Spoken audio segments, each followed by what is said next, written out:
వైఎస్ఆర్సీపీ కొట్టుకుంటా ఉంది.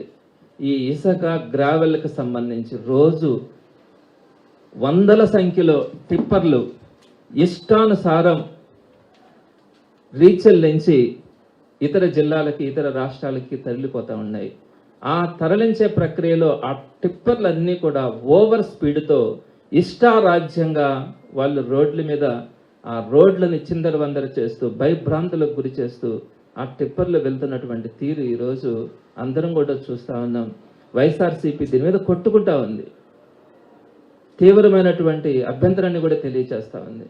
అంటే ఇసుక గ్రావెల్ ఇష్టానుసారం టిప్పర్లు జాక్పాట్ లారీలు వీటితో మొత్తం తీసుకెళ్తున్నారు. రాష్ట్రం అతలాకుతలమైపోతా ఉందని చెప్తా ఉంటే ఈ పాపానికి ఈరోజు 7 మంది చిన్న బిడ్డతో సహా ఈరోజు పోతా ఉండే కార్ని ఒక టిప్పర్ అతి వేగంగా డ్రైవర్ నిర్లక్ష్యంగా ఆ జాక్పాట్ లారీలో ఇసుకని తరలించే క్రమంలో ఈ కారుని యాక్సిడెంట్ చేసి దాన్ని నెట్టుకుంటూ వెళ్ళిపోతే ఒక్కరు కూడా మిగలకుండా దాంట్లో ఉన్నటువంటి ప్రతి ఒక్కరూ చనిపోయిన పరిస్థితి ఈరోజు దురదృష్టం నెల్లూరులో.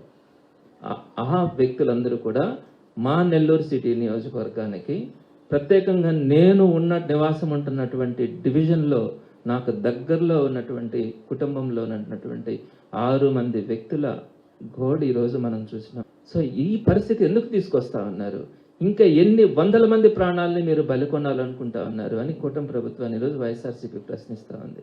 ఎవరు బాధ్యత వహిస్తారు ఈ ప్రాణాలన్నింటికీ కూడా? ఈ చనిపోయిన కుటుంబాలన్నింటికీ కూడా ఆ కుటుంబాల పరిస్థితి ఏంటి? అంతమంది కుటుంబాల్లో ఉన్నటువంటి వ్యక్తులు చనిపోతే ఆ కుటుంబాలకి దిక్కెవరు?